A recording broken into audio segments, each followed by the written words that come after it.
Hi everyone, I'm Emily Leeks, and this is a little video about what is going on when your head is trying to move in a different way to the way that I'm cueing in our somatics classes.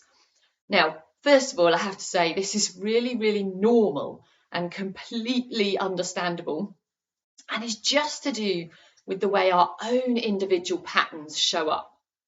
So we base a lot of the movements around these reflexes that you've heard me talk about before. If you haven't, go back and watch that video on the reflexes that you'll find on my YouTube channel. But often our patterns don't show up in the sort of expected ways or in the ways where if our body were working at its most efficient, that's how they'd show up.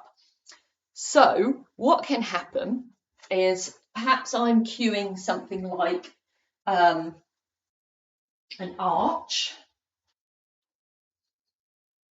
So I'm cueing you to arch your lower back, and I'm saying, and you might notice that your chin wants to tuck towards your chest. Head and pelvis are moving in the same direction, like two wheels of a bike.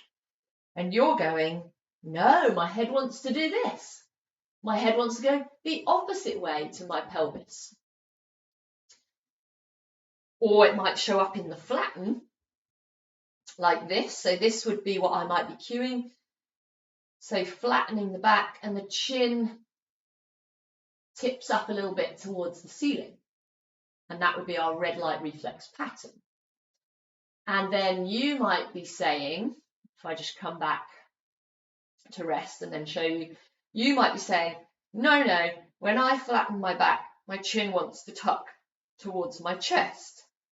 So you're getting contraction through the front, the whole of the front. And then I'll just come back to rest. So as I say, this is just to do with how your patterns personally are showing up in your soma, your body as you experience it from the inside. And firstly, I would say the invitation is to never make those patterns wrong, because they've done a grand job so far. They've got you this far, right? But maybe they're not serving you as well as they could. And maybe there are some shifts that could happen that mean you can move more freely, or you might have less pain or discomfort in your body. So one thing is to, when you hear me cueing, maybe an arch and tucking the chin down, or maybe it's the flatten and the chin tips up, is have a go at that and see what happens if you try and do it the other way. And go gently. We're not trying to override patterns. But the other thing you can do in your own practice is do more of that pattern that you're experiencing. So, for example, if you tend to arch and your head wants to go back, do that. Do your arch like that. Notice how it feels, and then release out of that. Once you've done that 2 or 3 times in the pattern that feels familiar to you, then try coming back to the pattern that I'm cueing. Arch your back, tuck your chin. Does it feel a little bit easier after you've let whatever part have its say, whatever this part's doing? In this case, it's the head movement.